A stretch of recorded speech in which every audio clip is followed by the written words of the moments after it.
Let's discuss with the host of Deadline White House on MS Now and the Best People podcast, my friend Nicolle Wallace. Hi, Nicolle. Hi. First of all, belated congratulations on your wonderful new show. I'm so happy to be here on it with you. I watched those cabinet meetings, and I keep thinking that in Pyongyang, Kim Jong-un is the one throwing spaghetti against a wall. I mean, these are, for a president in such dire political straits, which he is, to have blocked out of his orbit people who I find their politics loathsome and their ethics non-existent, but their sort of understanding of MAGA politics were pretty great. People like Steve Bannon, people who were around Trump in the first term. I mean, this is not what the base wants to hear about. This is what probably 3% of Trump's own voters want to hear about. The other, 30% want to hear about the cost of groceries and the cost of gas and this war that feels intractable in the Middle East that Donald Trump specifically promised in 2015 and 16 he would never get the country involved in.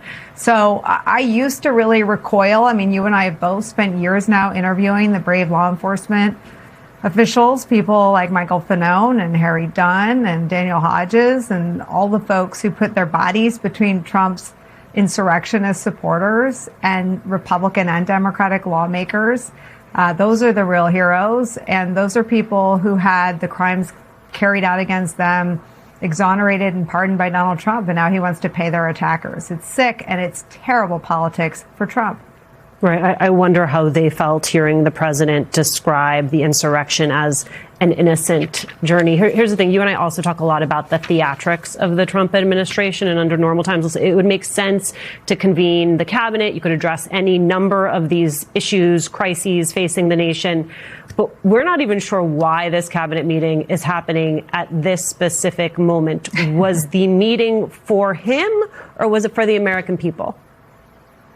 Oh, I mean, they're always for him. And I don't know if you watch any, my favorite thing to watch is reality TV real estate stuff. And it's like he was showing off the room. He's like, this great room. Most presidents go there every weekend. I think this might be the second time he's gone for a cabinet meeting ever in both terms. So I think he just wanted to tour the premise. He's obsessed with renovations. Maybe he's considering gold for those walls too. I mean, this has nothing to do with governing ever, because it never does. He spends his time tacking gold things to walls, printing things out and posting them. And I think importantly, he should have been there celebrating the confirmation of the most sycophantic attorney general he's had in 6.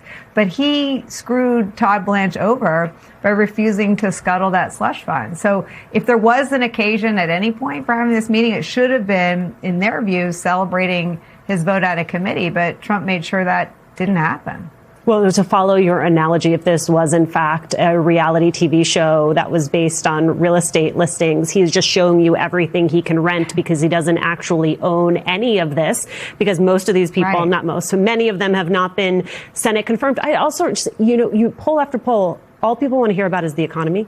They want to hear about affordability. And that was actually the least of the headlines coming out of this. You heard a little bit about the supposed agreement with Hamas. You heard a little bit about Iran and Ukraine, all legitimate crises.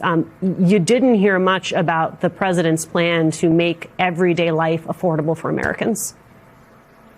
Because we've already heard what he really thinks about affordability. I mean, the thing with Trump 2.0 is he doesn't have the impulse control to keep anything in. And he truly believes that affordability is a, quote, hoax being carried out, a war being waged against him, another hoax like the Russia investigation by Democrats. So, I mean, I think the joke will be on him in November. But the reason he doesn't talk about the economy is because he doesn't believe that there are people suffering, and he doesn't care that the vast majority of his own voters are suffering. He doesn't believe them, and I think it's a real mask-off moment for the 10 years we've been covering MAGA, where I don't know what proportion of them are still open to hearing the truth about Trump, but he's telling them the truth. He thinks affordability is a hoax.